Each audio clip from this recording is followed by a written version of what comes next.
आज तक रेडियो सुनता है सारा जहां।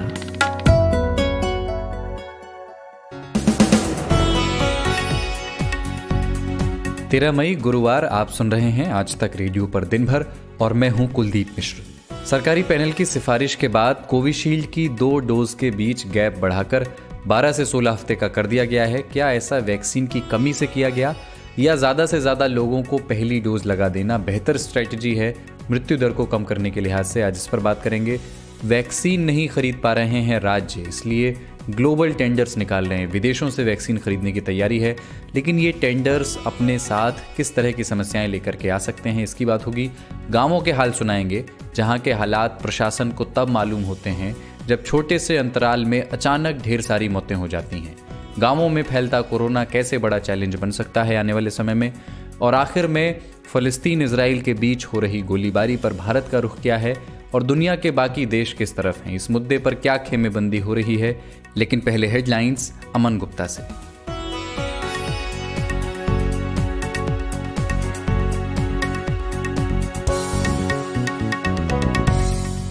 स्वास्थ्य मंत्रालय ने बताया कि अगले हफ्ते से स्पुतनिक 5 वैक्सीन की बिक्री भारत में शुरू हो जाएगी। 2 बिलियन डोज भारत में अगले 5 महीनों में उपलब्ध होंगी। कल यानी शुक्रवार को स्पुतनिक की दूसरी खेप भारत पहुंच जाएगी। इससे पहले 1 मई को स्पुतनिक की पहली खेप भारत आई थी। अब कोविशील्ड वैक्सीन की 2 खुराक के बीच में गैप 6 से 8 हफ्ते से बढ़ाकर 12 से 16 हफ्ते कर दिया गया है। अभी तक कोविशील्ड वैक्सीन की 2 खुराकों के बीच का अंतराल 4 से 8 हफ्ते का था। टीकाकरण पर बनाए गए राष्ट्रीय तकनीकी सलाहकार समूह NTAGI की ओर से यह फैसला लिया गया है। बिहार के मुख्यमंत्री नीतीश कुमार ने कहा है कि लॉकडाउन का कोरोना को रोकने में सकारात्मक प्रभाव दिख रहा है। इस वजह से लॉकडाउन को 10 दिनों यानी 16 से 25 मई तक बढ़ाने का फैसला किया गया है।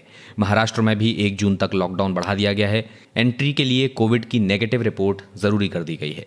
उत्तर प्रदेश, महाराष्ट्र की देखा देखी कर्नाटक, दिल्ली, आंध्र प्रदेश और तेलंगाना जैसे राज्य भी वैक्सीन के लिए जल्द ही ग्लोबल टेंडर जारी कर सकते हैं। इन राज्यों ने अपने यहाँ वैक्सीन की भारी किल्लत होने की बात कही है। देश में पिछले 24 घंटे में कोरोना के 3,62,600 से ज़्यादा नए केस सामने आए, जबकि कोरोना की चपेट में आकर करीब 4,100 से ज़्यादा लोगों की मौत हो गई है। इस दौरान 3,52,000 से ज़्यादा लोग रिकवर भी हुए हैं।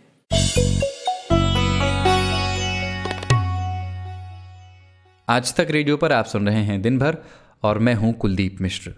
कोरोना की वैक्सीन के 2 डोज होते हैं। इन 2 डोज में गैप कितना होना चाहिए, इसे लेकर दुनिया में नए सिरे से बात हो रही है। भारत में एक सरकारी पैनल है NTAGI, national technical advisory group of immunisation.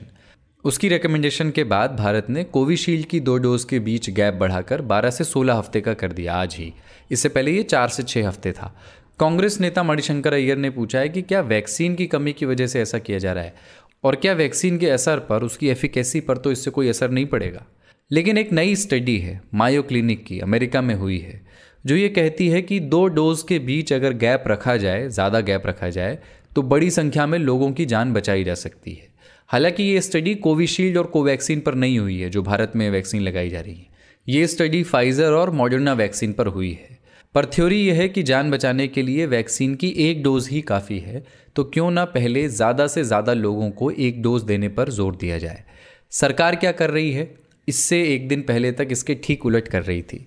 Health minister Harshvardhan ने राज्यों के साथ बैठक में कहा था कि दूसरी डोज को प्रायोरिटी दीजिए आप, और आपके पास जो वैक्सीन का स्टॉक है उसका 70% आप यूज़ कीजिए एज अ सेकेंड डोज।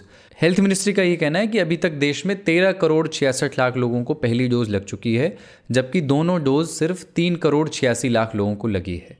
तो अमेरिकन स्टडी कुछ कहती है, भारत सरकार का पैनल कुछ कहता है, उसी ही बिना पर फैसला भी लिया गया। पर 2 दिन पहले तक हेल्थ मिनिस्टर कुछ और कह रहे थे। तो भारत के लिए बेहतर स्ट्रेटजी क्या होती, गैप कितना रखा जाए?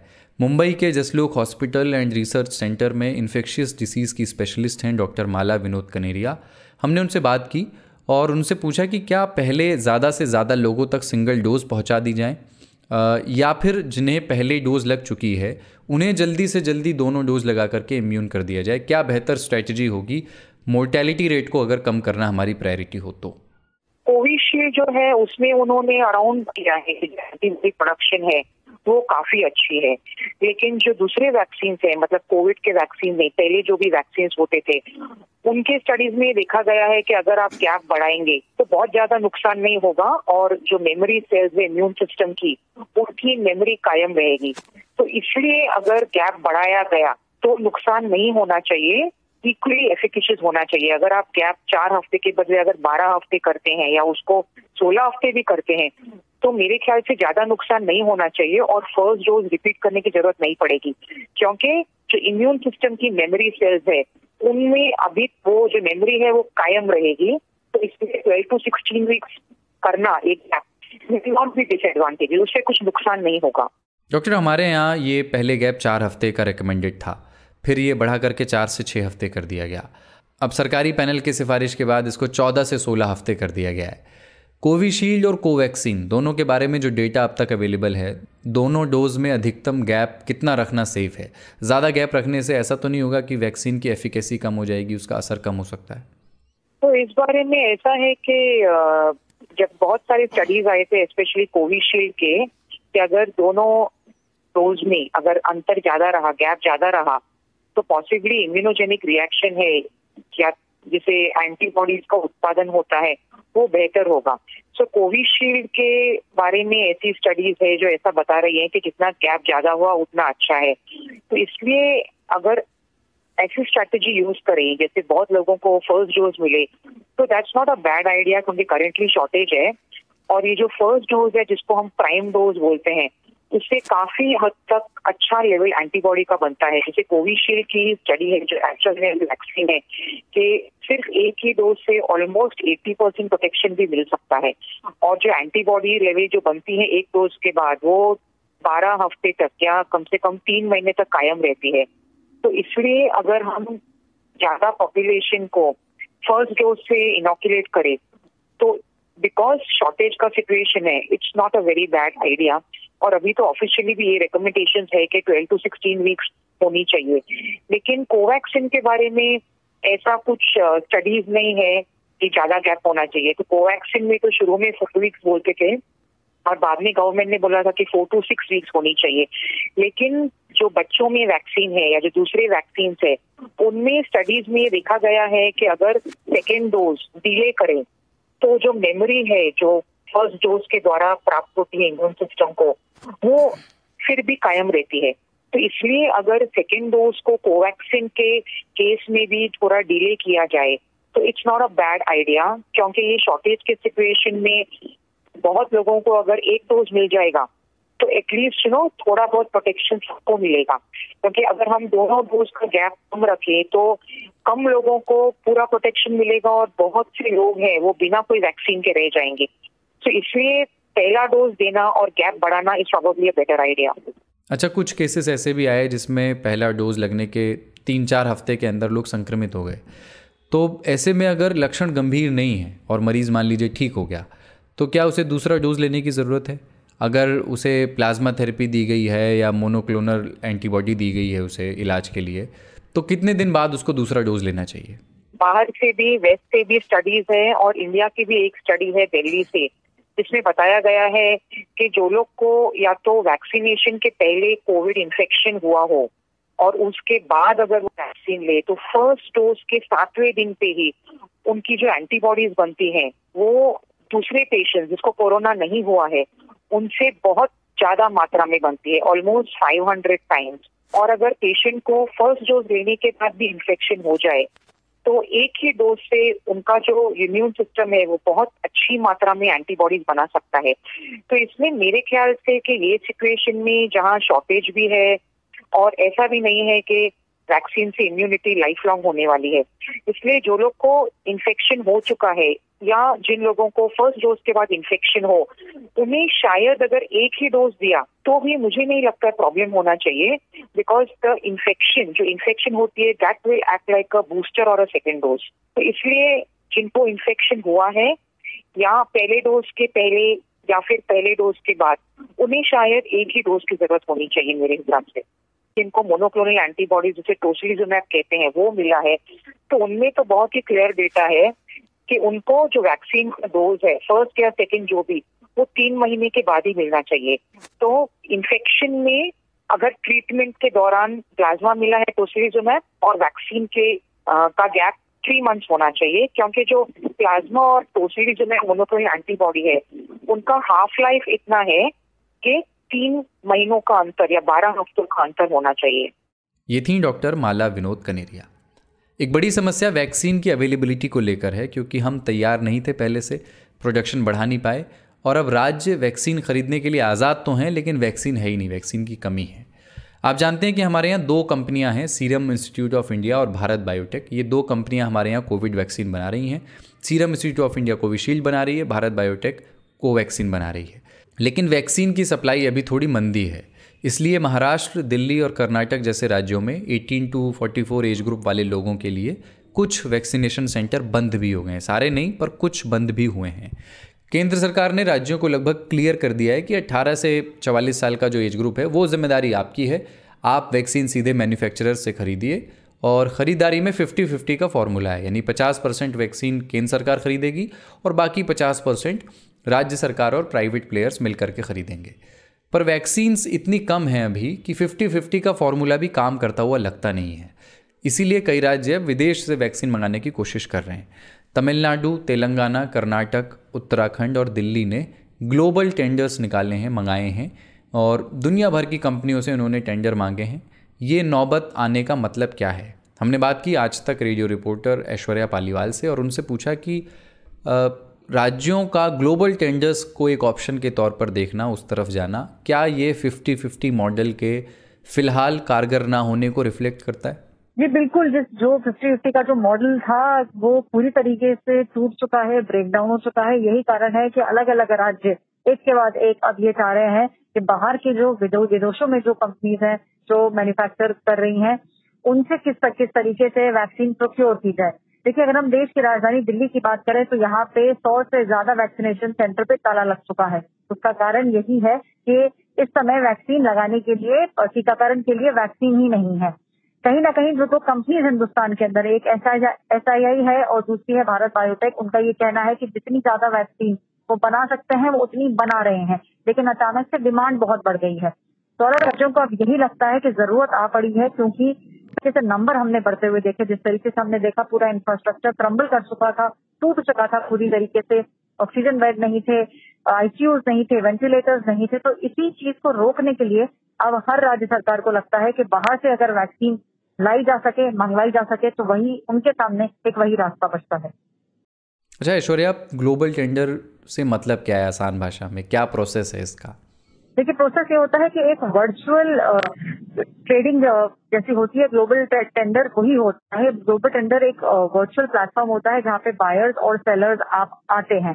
तो कई सारे जो राज्य हैं वो अपने एक्सपर्ट्स को बैठाएंगे अब, और ये जो वर्चुअल प्लेटफॉर्म है इसके ऊपर देखा जाएगा कि विदेशी कौन सी कंपनी कितनी वैक्सीन दी है, किस रेट के ऊपर दिया जा सकता है। अब इसके अंदर जो एक दिक्कत होगी वो यही है कि अलग अलग राज्य अपने एक्सपर्ट्स को बैठाएंगे। उसके अंदर कहीं ना कहीं रेट को लेके बातचीत हो सकती है। रेट से ज्यादा एक बातचीत और हो सकती है कि जो डोजेज हैं, हो सकता है कि पंजाब को ज्यादा डोजेज मिल जाएं, उत्तर प्रदेश को कम डोजेज मिले, या कहीं पे उत्तर प्रदेश को ज्यादा डोजेज मिल जाएं और पंजाब को कम डोजेज मिले।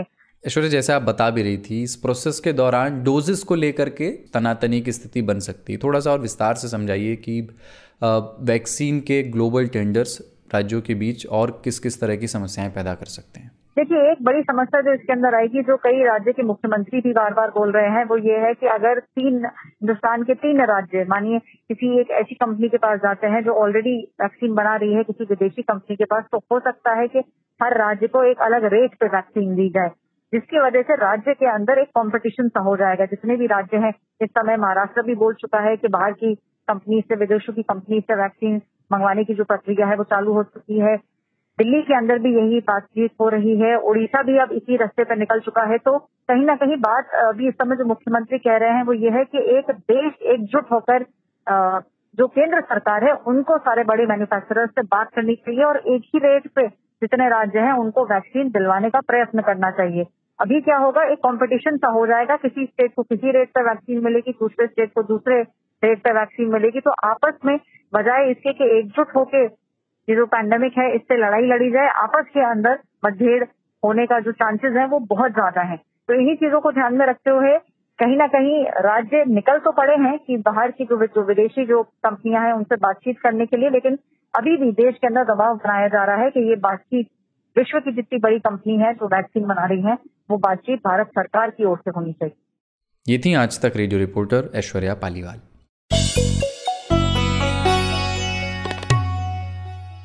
कोरोना महामारी की दूसरी लहर गांवों को कैसे अफेक्ट कर रही है, इसका एक नेशनल कंसोलिडेटेड डेटा अवेलेबल नहीं है, लेकिन अलग अलग प्रदेशों से सामने आ रही गांवों की कहानियां हैं और ये कहानियां बहुत कुछ कहती हैं और ये कहानियां ऑलमोस्ट एक सी भी हैं। बहुत कम दिनों के अंतराल पर बहुत ज़्यादा मौतें, ये कई प्रदेशों के गांवों की कहानी है। इसमें उत्तर प्रदेश और बिहार के भी गांव हैं, इसमें हरियाणा और गुजरात के भी गांव हैं। अगला बड़ा चैलेंज गांवों के हालात टैकल करना होगा भारत के लिए, क्योंकि वहाँ अवेयरनेस भी कम है, कोविड अप्रोप्रिएट बिहेवियर भी उस तरह से नहीं है, स्टिग्मा भी ज़्यादा है और रिसोर्सेज भी कम है। उत्तर प्रदेश के रायबरेली ज़िले में एक गांव है सुल्तानपुर खारा, वहाँ एक हफ्ते के भीतर 17 से ज़्यादा मौतें हुई हैं। आज तक रेडियो रिपोर्टर अभिषेक मिश्रा वहाँ पहुँचे। उत्तर प्रदेश के रायबरेली जिले में सुल्तानपुर खेरा गांव में एक हफ्ते में 17 मौतें होने से हड़कंप मच गया, जहां कोरोना के संक्रमण के चलते कई लोगों ने अपनी जान गंवा दी। बात करते हैं यहीं के एक गांव के निवासी हैं। बताइए कि किस तरीके से गांव में इस वक्त मंजर है, संक्रमण फैलने के बाद क्या स्थिति हुई और अचानक इतने लोगों की मौत होती चली? लोगों में एक डर का माहौल है और संक्रमण का खतरा दिखाई दे रहा है, क्योंकि और सबसे महत्वपूर्ण बात यह है कि शासन से या कि स्वास्थ्य विभाग में कोई सुविधाएं ऐसी नहीं है जिससे के द्वारा जान बचाई जाए लोगों की। सरकार की और तमाम से बड़ी यहाँ की ऑक्सीजन है कुछ भी नहीं। मैं देखा बहुत से मरीज ऐसे हैं बगैर ऑक्सीजन के दम तोड़ रहे हैं। बस स्थिति जमीन पर जैसा शासन बताता है ऐसा कुछ नहीं। शनिवार को सुबह अचानक उनको दिक्कत हुई, मतलब थोड़ा सा दिक्कत हुई, सांस में थोड़ा दिक्कत हुई। शाम को पहले जतुआ ले गए, वहाँ इंजेक्शन दिए, बताया कि सुबह रायबरेली दिखा देना। फिर सुबह रायबरेली ले गए तो वहाँ ऑक्सीजन लेवल चेक किया, काफी गिर गया था ऑक्सीजन लेवल। टेस्ट किए तो पहले निगेटिव बताए, फिर 20 से 25 मिनट बाद बताया कि नहीं पॉजिटिव है। फिर बताया कि वहाँ रेल को L2 ले जाओ, वहाँ ले गए। वहाँ तो केवल ऑक्सीजन वही एकदम स्लो लेवल का मिला था। एक तो बेड ही नहीं बताया था, फिर बाद में बेड मिला मुश्किल में, बस वही दवा दे दिए, कहीं जाओ दवा खिलाओ जाकर। वही दवा खिला ही रहे थे, 3.5-4 घंटे के बाद डेथ हो गई थी। दरअसल वहाँ पर अगर समय से इलाज मिल जाता तो ऐसा ना होता है। वही इलाज चलते, कोई आने को तैयारी नहीं था वहाँ पर। पहले तो ज़्यादा दिक्कत नहीं थी उनको, बुखार की दवा चल रही थी तो दवा करा रहे थे यहीं लोकल की ही। जब एक्सपायर हुई उसके 1-2 दिन पहले से खांसी ज़्यादा तेज हो गई थी। बड़े अस्पताल नहीं ले गए थे इसलिए कि वहाँ ज़्यादा व्यवस्था थी नहीं, डॉक्टर छूते नहीं थे और ना ही ऑक्सीजन की कोई व्यवस्था थी। जैसे कि हमारे गांव में 1-2 लोगों की डेथ हुई है तो ऑक्सीजन की वजह से हुई है। मेन कारण तो यही है कि ऑक्सीजन की वजह से तो ज़्यादातर तो डेथ हुई है काफ़ी लोगों की, और तो हम ज़्यादा कुछ नहीं कह सकते। यही ऑक्सीजन का कारण था जो हमारी माताजी खत्म हुई है। अव्यवस्था बहुत थी वहाँ सर, कोई डॉक्टर बिना पीपी किट का कोई कुछ छू भी नहीं रहा था मरीजों को। कुछ भी कितनी भी परेशानी हो बुलाने पे नहीं आते थे वो लोग। जब पीपी किट पहनते थे, जब उनका राउंड होता था तभी आते थे। कुछ भी बोलो उनको पेशेंट को ये हो रहा है तो वो लोग आते भी नहीं थे देखने के लिए। सही समय पे इलाज नहीं मिल पाया सर। वहाँ बेडे भी नहीं खाली थे बोल रहे थे, पर जब हर दरवाजा जाके खोल के देखो कहीं भी ऑक्सीजन चल रहा होगा तो लिटाएंगे हम, बेड खाली नहीं है यहाँ पे। ये वो है, काफी समय लग गया उनको बेड ढूंढते। 2 लोग हमारे, एक बहन हुई थे और एक दूसरी थी उनके हमारे जीजा की, वो भी होती बहन। हाँ, वो उनका भी डेथ हुआ है उधर, उनका बाजू में घर है, पप्पू की वाइफ है। उनको 1-2 दिन के अंतराल पे हुआ था। ऐसे ही हाल है गुजरात के अहमदाबाद शहर से 40 किलोमीटर दूर गांव चरोडा के, जहां 15 दिनों में 50 से ज़्यादा लोगों की मौत हो गई है। आज तक रेडियो रिपोर्टर गोपी मनियार वहां पहुंची।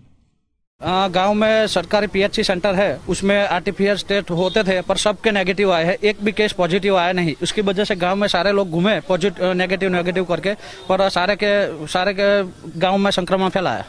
प्राइवेट लैब में जो करवाते थे रोज 60 सैंपल या 65 सैंपल ले जाते थे, उसमें 40 से 50% पॉजिटिव आते थे। अभी गाँव में हो गए 50-60 केस हो गए।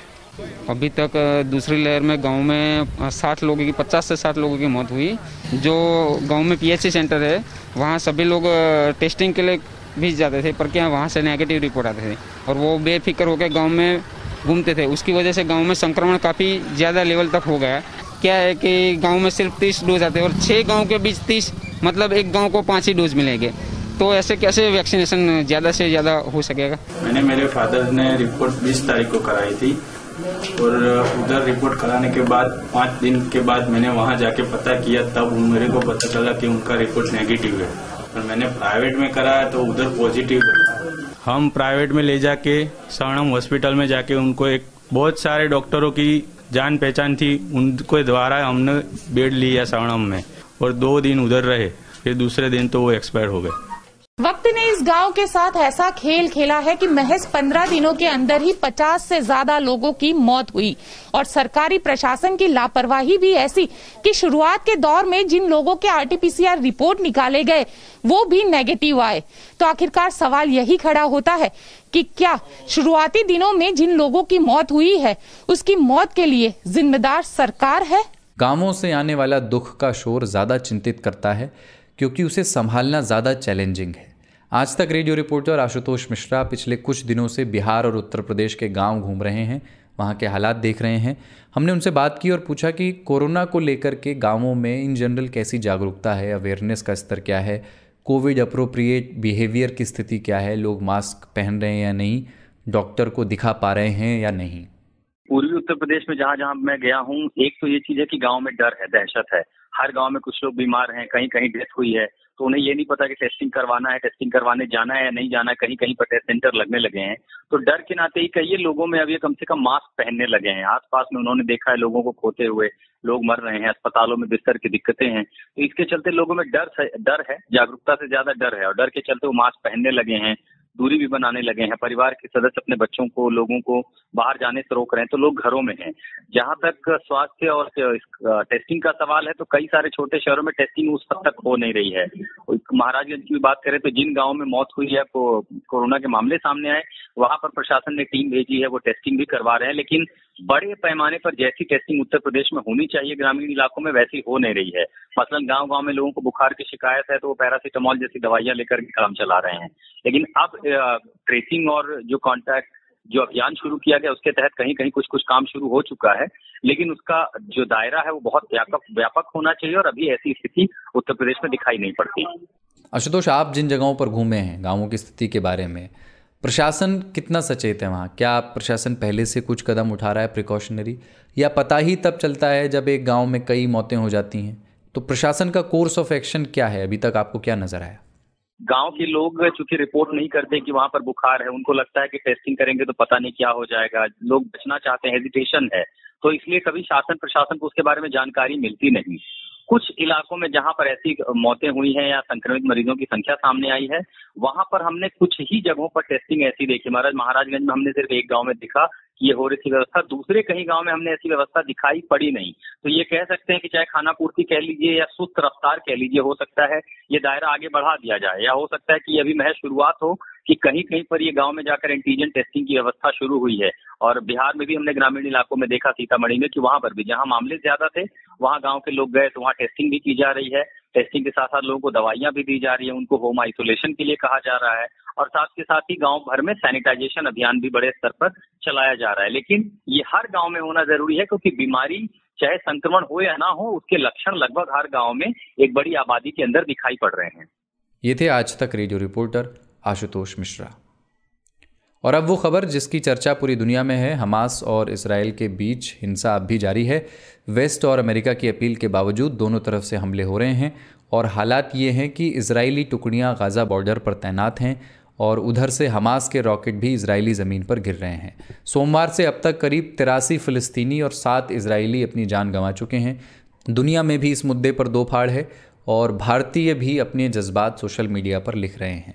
हमने बात की अमेरिका की यूनिवर्सिटी ऑफ डेलावेयर में पॉलिटिकल साइंस के प्रोफेसर और इंटरनेशनल पॉलिटिक्स के एक्सपर्ट प्रोफेसर मुक्तदर खान से, और उनसे पहले यही पूछा कि भारत के लिए इस विवाद के क्या मायने हैं, भारत का स्टैंड क्या है इस विवाद पर। देखिए, जो हिस्टोरिकली जो इंडिया की पोजीशन थी वो हमेशा प्रो फलस्तीन थी। इंडिया कॉलोनाइजेशन की खिलाफ था, इंपीरियलिज्म के खिलाफ था, यूरोपियन पावर्स का जो एशिया में कब्जा करने की आदत थी उसके खिलाफ तो थी। तो इंडिपेंडेंस के बाद से इंडिया भी फ़लस्तीन की इंडिपेंडेंस के लिए काफ़ी सपोर्ट करता था। लेकिन जब से मोदी सरकार आई है 2014 में, एक कोशिश की गई कि इंडिया की पोजीशन बदल दी जाए और प्रो इजराइल हो गई। उसकी एक वजह ये भी थी कि जो प्रो हिंदुत्व लॉबीज है अमेरिका में, वो अपने आप को मजबूत बनाने के लिए प्रो इजरायली लॉबीज के साथ यूं कहिए कि जुड़ गई थी यहाँ पर। उनके साथ मैं कहता था कि ये ट्यूटरिंग चल रही है यहाँ पर इंडियन लॉबी की।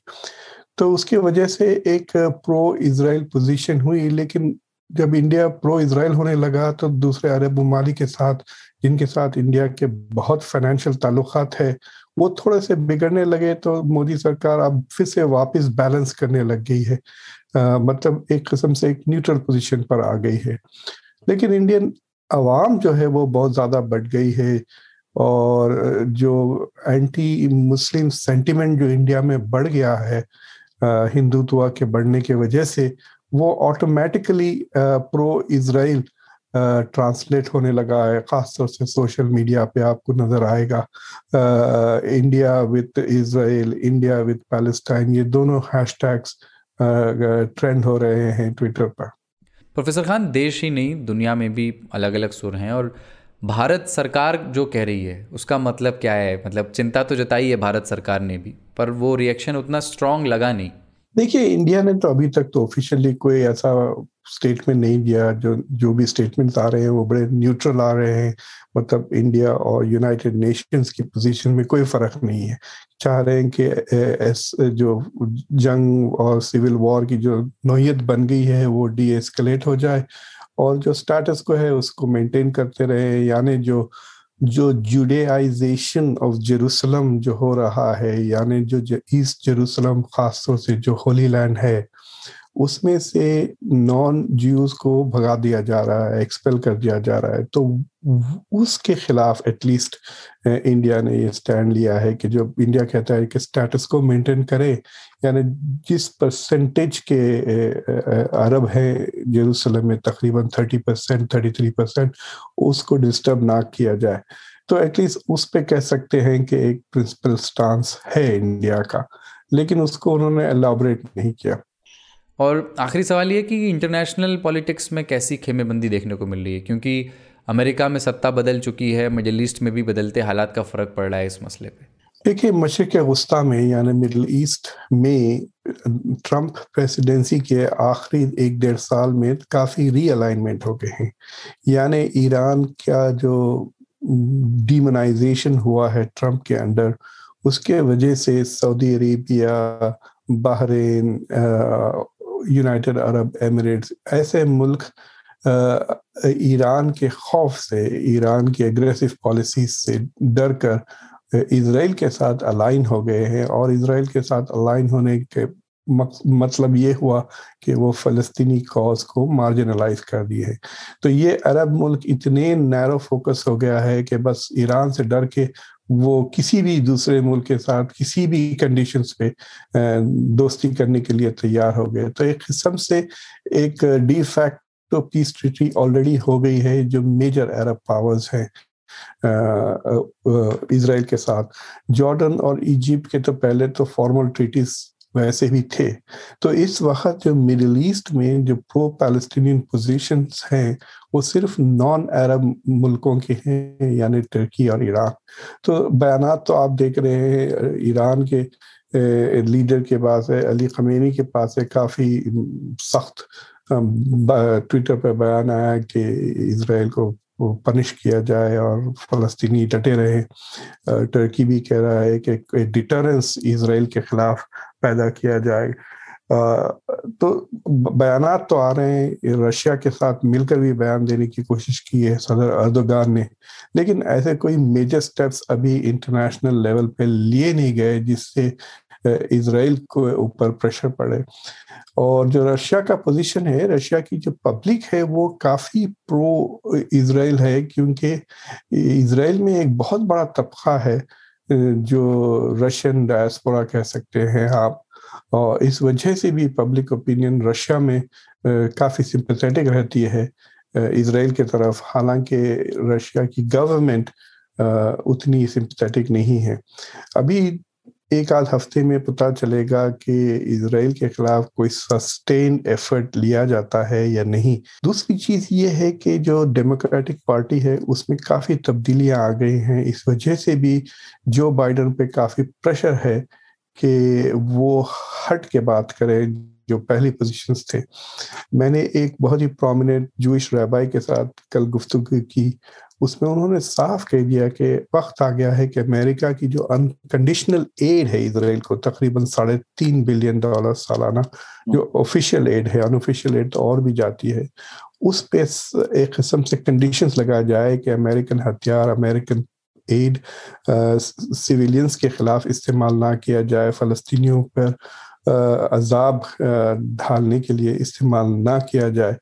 और शायद कांग्रेस में भी आप एक इनिशिएटिव देखेंगे, वो फेल हो जाएगा, लेकिन एक बहुत बड़ी बात हो जाएगी कि कांग्रेस में ये गुफ्तगू हो रही है कि इजराइल के ऊपर कुछ लिमिट्स लगाए जाए। ये थे प्रोफेसर मुख्तर खान। और अब वक्त है उम्मीदों के रोशनदान का, जिसमें हम उन लोगों की बात करते हैं जो महामारी के दौर में मदद करके उम्मीदों के चिराग रोशन कर रहे हैं। आज जमशेद कमर सिद्दीकी से सुनिए एक अंग्रेजी टीचर की कहानी जो अब ऑटो चलाते हैं। उम्मीदों का रोशनदान। दत्तात्रेय सावंत अंग्रेजी के टीचर हैं, लेकिन इन दिनों उनकी हर सुबह मुंबई के घाटकोपर स्टेशन के पास बने ऑटो रिक्शा स्टैंड पर होती है। यहीं वो सूरज को चढ़ता हुआ देखते हैं और शाम को जब लौटते हैं तो डूबता हुआ। लेकिन इन दो लम्हों के बीच सावंत साहब मुंबई के तमाम लोगों की दुआएं कमाते हैं। वो ऑटो से जरूरतमंदों को अस्पताल से लाते और ले जाते हैं। आम दिनों में बच्चों को अंग्रेजी के हर्फ सिखाने वाले 47 साल के सावंत साहब लॉकडाउन में स्कूल बंद होने के बाद इसी काम में लगे हुए हैं। उनके ऑटो पर मराठी में लिखा है मुफ्त रिक्शा प्रवास, यानी कि फ्री ऑटो रिक्शा राइड। उनके पास पीपीई किट है, सैनिटाइजर है और एक छोटा सा ऑक्सीजन सिलेंडर भी है। वो बताते हैं कि उनके पास रोजाना मदद के लिए 2 से 3 कॉल आते हैं और उन्हें लोगों की मदद करके बहुत सुकून मिलता है। सुनिए दत्तात्रेय सावंत को।